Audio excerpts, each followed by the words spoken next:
माझ्या बहिणीचे दोनदा लग्न मोडले होते.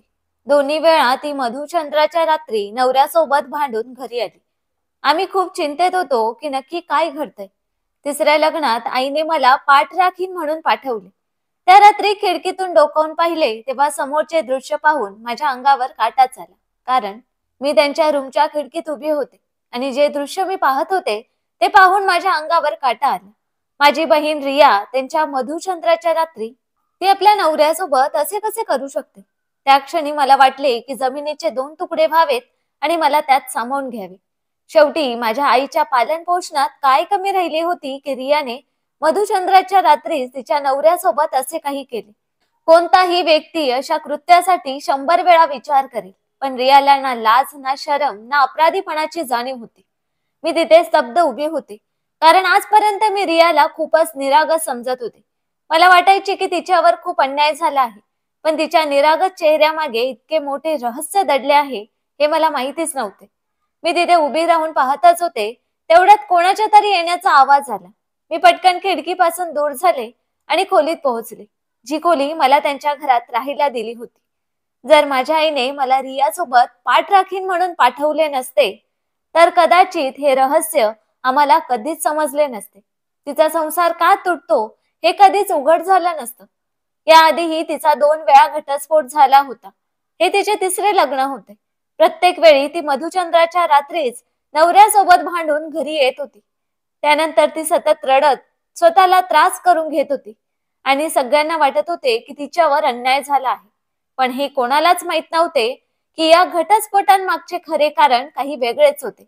मात्र आजच्या रात्री माझ्या डोळ्यांसमोर हे रहस्य उघड झाले आणि मला संपूर्ण सत्य समजले. माझे नाव नम्रता आहे आणि माझे वय 25 वर्ष होते. माझ्यापेक्षा लहान बहिणींचे वय 21 वर्ष आणि 23 वर्ष होते.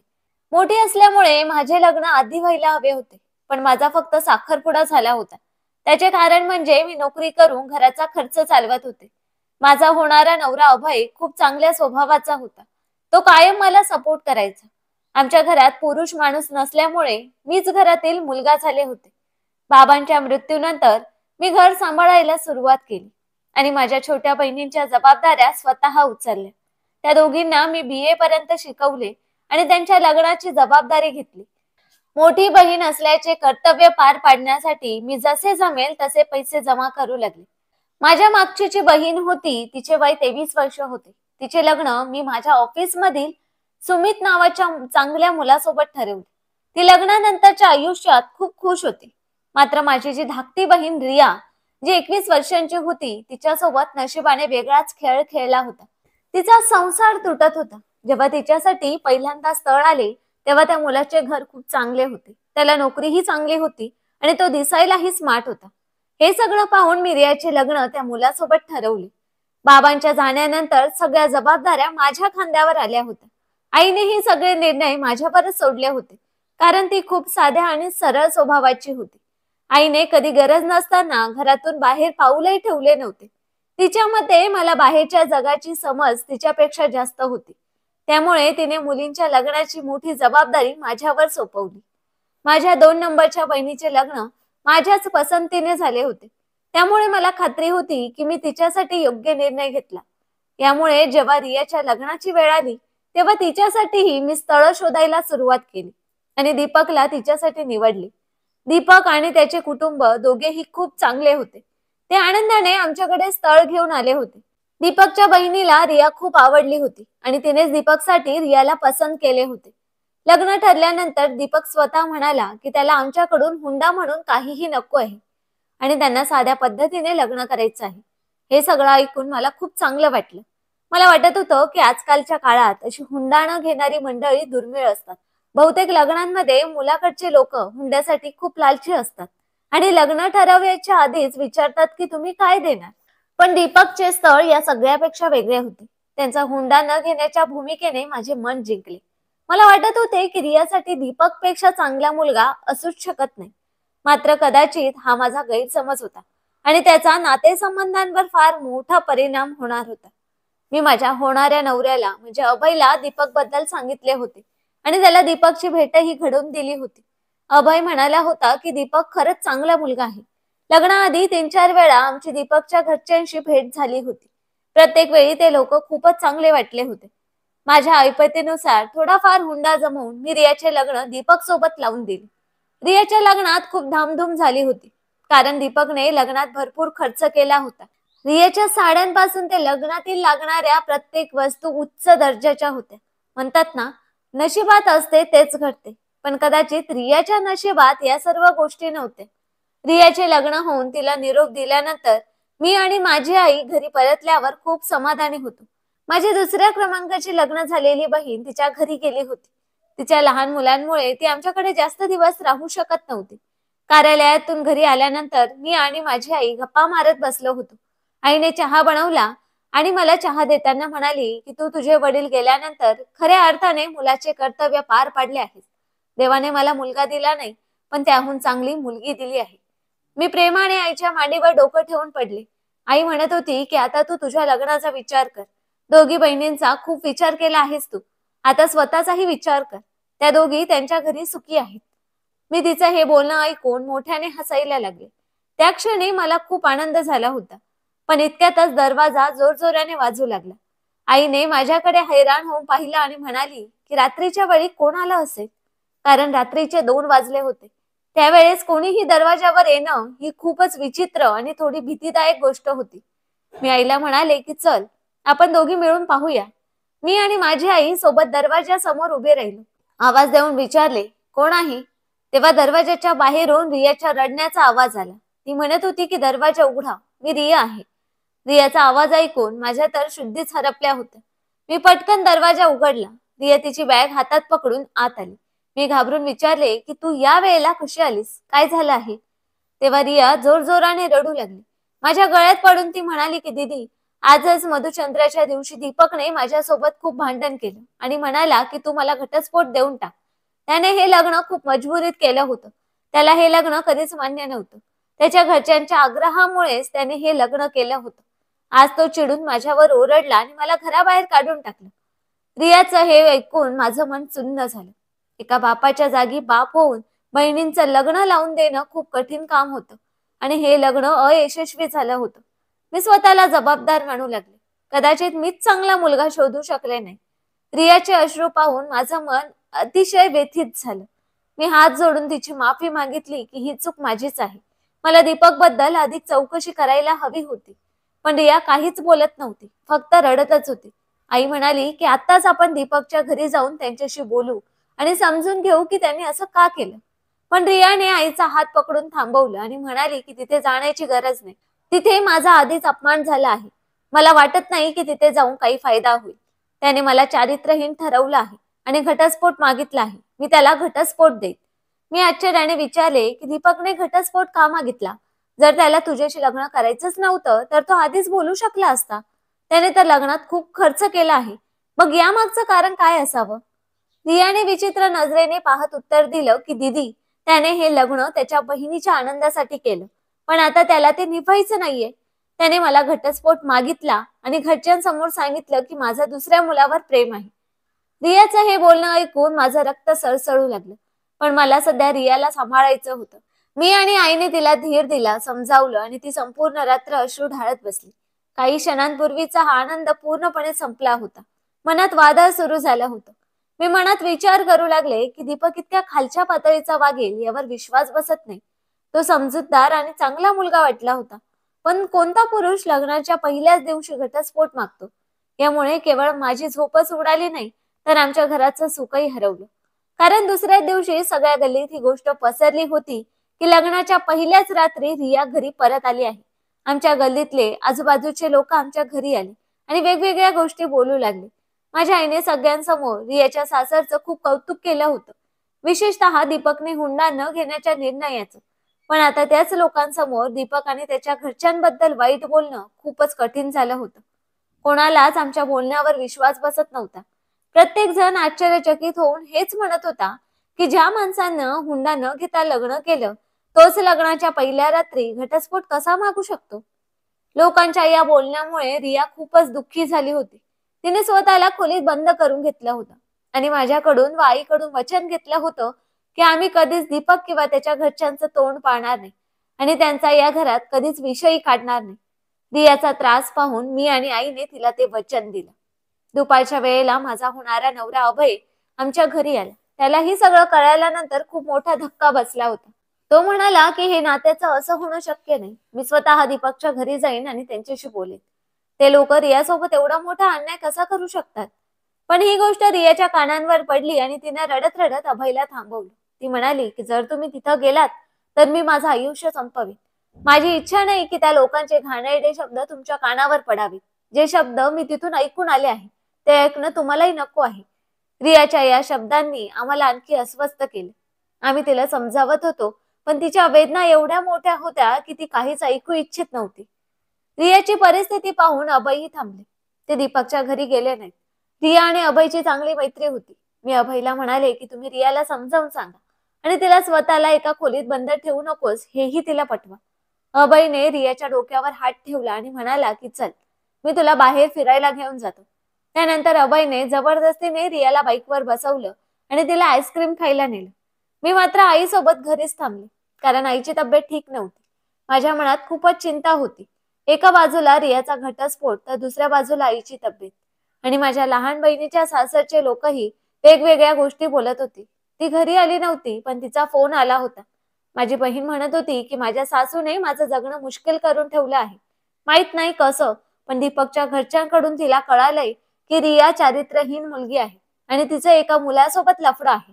मी माझ्या बहिणीला समजावून सांगितलं आणि म्हणाले की तू तुझ्या संसारावर लक्ष दे, इथे पाहायला मी आहे. पण खरं तर असं होतं की मी स्वतः या सगळ्यांमध्ये तुटून गेले होते. खूप वेळानंतर अभय आणि रिया घरी आले. रियाचा मूड चांगला दिसत होता. तिच्या हातात आईस्क्रीमही होती. ती माझ्याकडे आईस्क्रीम देत म्हणाली की दीदी, ही आईस्क्रीम खा. तू कालपासून उपाशी आहेस. ही आईस्क्रीम पोटात गेल्यावर तुला बरं वाटेल. रियाच्या चेहऱ्यावर मंद हास्य होतं आणि ते हास्य पाहून मला हायसं वाटलं.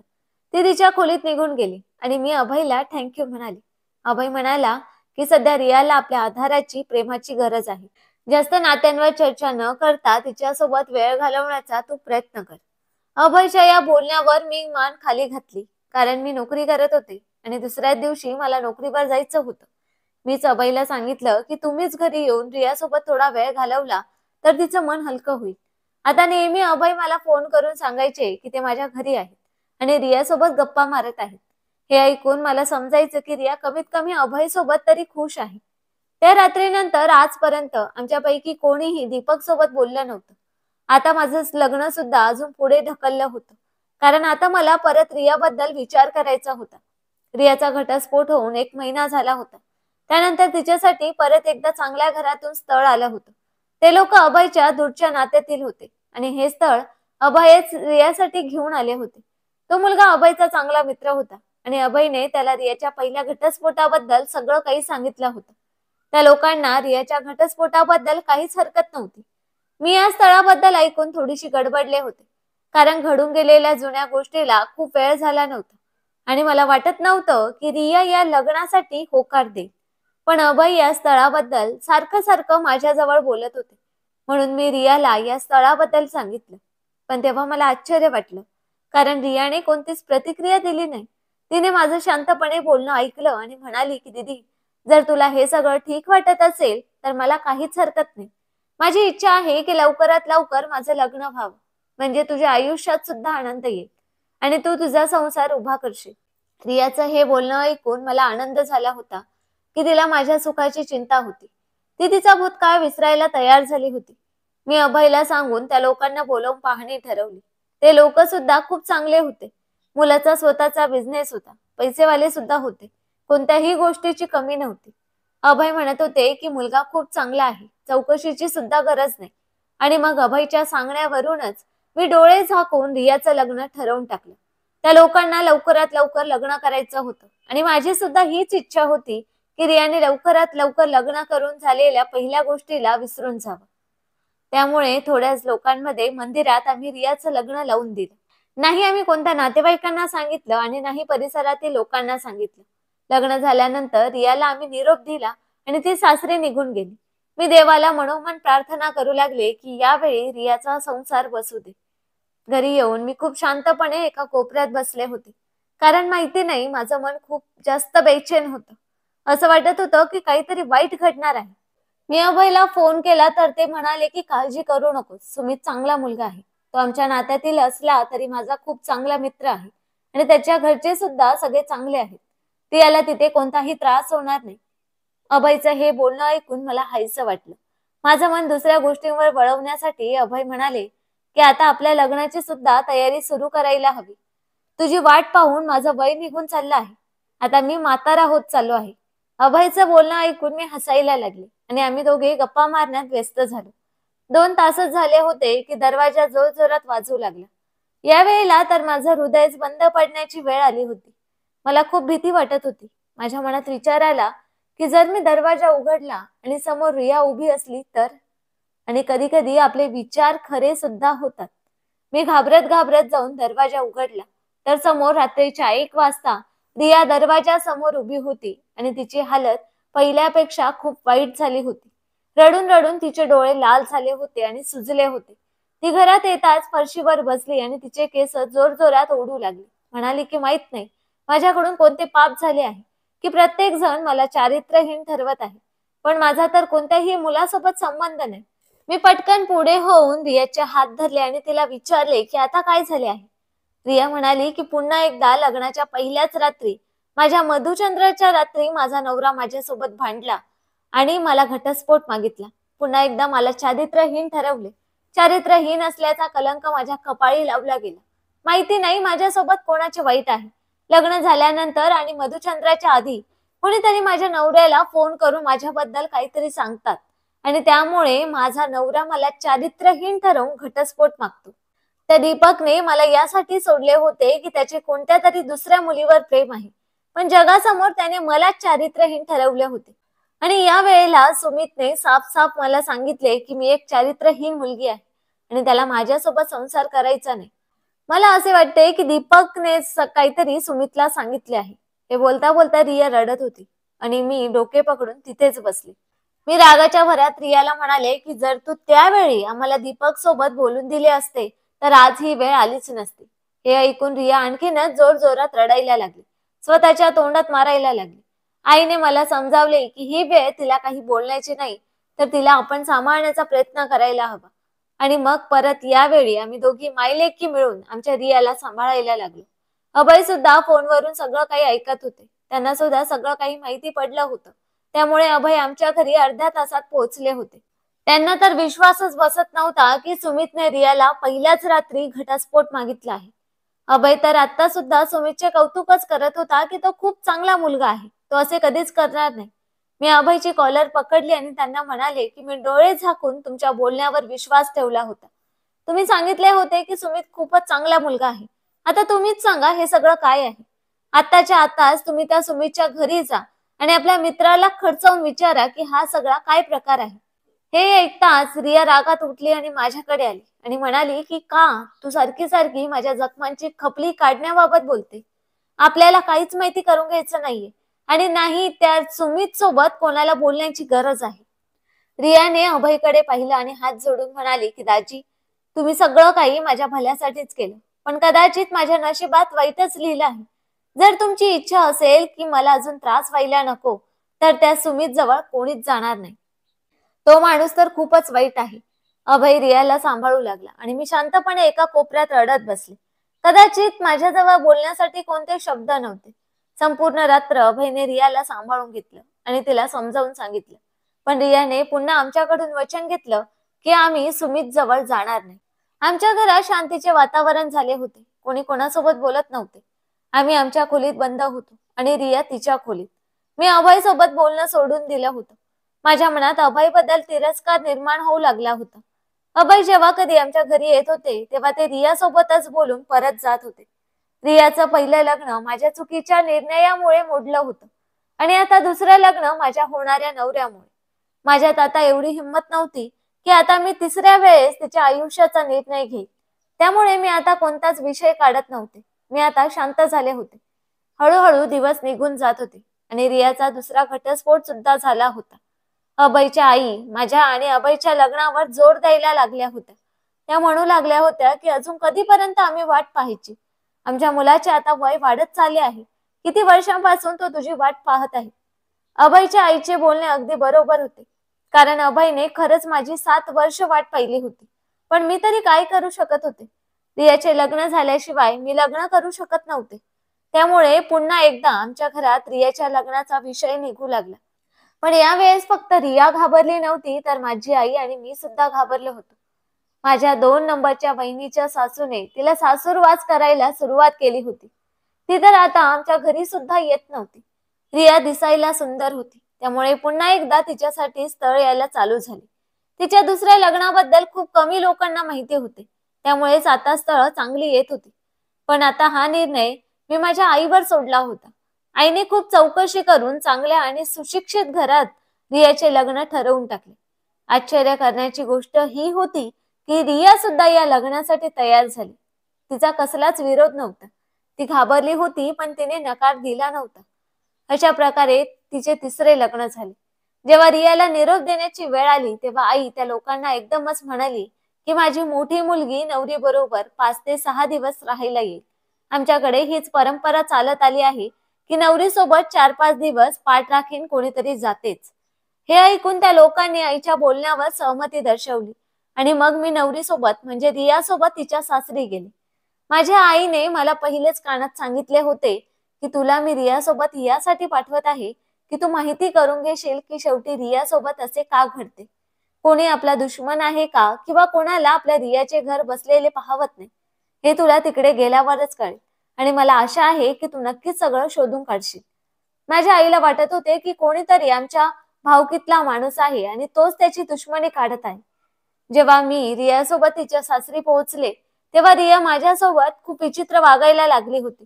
म्हणाली की दीदी, तू तुझ्या दिलेल्या खोलीत जाऊन झोप. माहिती नाही तुला आईने माझ्यासोबत कशासाठी पाठवले आहे. मी तर पहिलीच माझ्या सासरच्या लोकांपुढे दुसऱ्या लग्नामुळे लज्जित आहे आणि आता तू माझ्यासोबत आल्यामुळे मी अजूनच लज्जित झाली आहे. आता लोक आपल्याबद्दल काय विचार करतील? तेव्हा मी रियाला म्हणाले की नवरी बरोबर पाठ राखीन जाणे ही काही जगावेगळी गोष्ट नाही. पूर्वी अशीच रीतिरिवाज होते. तेव्हा रिया म्हणाली की जे काही आहे ते सोड. आता हे माझं सासर आहे. तुला इथे कोणासोबत बोलण्याची काहीच गरज नाही. तू तुझ्या दिलेल्या खोलीत जाऊन आराम कर. रियाचा बोलण्याचा अंदाज आणि पद्धत पूर्णपणे बदलली होती. मला ही माझी बहीण रिया वाटतच नव्हती. त्यामुळे मी थोडी चकित झाले होते आणि मग नंतर मी निर्णय घेतला की मी कोणत्या ना कोणत्या पद्धतीने सत्य जाणूनच घेईन. रिया आणि तिचा नवरा जेव्हा रूम मध्ये गेले, तेव्हा मी सुद्धा त्यांच्या खोलीच्या मागे जाऊन त्यांच्या खिडकीजवळ पोहोचले. ती एक उंच भिंत होती, त्यामुळे मी तिथे 2 विटा ठेवल्या आणि त्याच्यावर उभी राहिली. आता मला आतले दृश्य दिसू लागले होते आणि दोन्ही नवरा नवरीचा आवाज ऐकू येऊ लागला. ही खूप चुकीची गोष्ट होती, पण मला माझ्या बहिणीचा संसार वाचवण्यासाठी हे सर्व काही करायला लागत होते. लग्न अगदी साध्या पद्धतीने झाले होते, त्यामुळे घरात जास्त पाहुणे सुद्धा नव्हते. घरातले लोक सुद्धा आपापल्या खोलीत झोपले होते. कोणीच मला इकडे येताना पाहिले नव्हते. मी आत डोकावून पाहिले तेव्हा माझी बहीण रिया तिच्या नवऱ्याला घटस्फोट मागत होती आणि त्याला म्हणत होती की माझ्या दुसऱ्या मुलावर प्रेम आहे आणि मला त्याच्यासोबत लग्न करायचं आहे. माझ्या मोठ्या बहिणीने जबरदस्ती माझे लग्न तुमच्या सोबत लावून दिले आहे. तुम्ही मला घटस्फोट द्या, नाहीतर मी जगाला ओढून सांगेल की तुम्ही नामर्द आहात. हे ऐकून तर तो मुलगा हक्काबक्का होऊन रियाकडे पाहत होता आणि माझ्या तर पायाखालची जमीनच सरकली होती. मी तिथे स्तब्ध होऊन त्यांचे बोलणे ऐकत होती. माझी बहीण त्या मुलाला काहीही बोलत होती आणि तो नवरा मुलगा शांत होऊन माझ्या बहिणीकडे पाहत होता. तेवढ्यात मला कोणीतरी इकडे येण्याचे जाणवले. त्यामुळे मी पटकन गुपचूप माझ्या खोलीत पळून गेले आणि मग काही वेळातच माझी बहीण तिचे सामान घेऊन तिच्या खोलीतून बाहेर आली आणि माझ्या जवळ येऊन खूप रागात माझा हात पकडून म्हणायला लागली की चल दीदी इथून. हे लोक माझ्या लायकीचे नाही. मी माझ्या बहिणीकडे रियाकडे खूप तिरस्कार आणि रागात पाहत होते आणि म्हणाले की आता काय झाले आहे. तेव्हा रिया म्हणाली की हा मुलगा सुद्धा माझ्याशी भांडला आणि मला याने घटस्फोट मागितला आहे. रिया हे बोलत असताना तिच्या चेहऱ्यावर कसलेच दुःख नव्हते. मी माझा हात तिच्या हातातून सोडवला आणि जोरात तिच्या कानाखाली मारले. इतक्यातच तिचा नवरा सुद्धा बाहेर आला आणि मला पाहून तो म्हणायला लागला की तुमच्या बहिणीने स्वतः माझ्याकडे घटस्फोट मागितला आहे, त्यामुळे मी आता तिला घटस्फोट देणार आहे. याच्याशिवाय माझ्याकडे कोणताही पर्याय नाही, कारण मला असल्या मुलीसोबत संसार करायचाच नाही जिचे लग्न जबरदस्ती झाले आहे आणि जिचे दुसऱ्या मुलावर प्रेम आहे.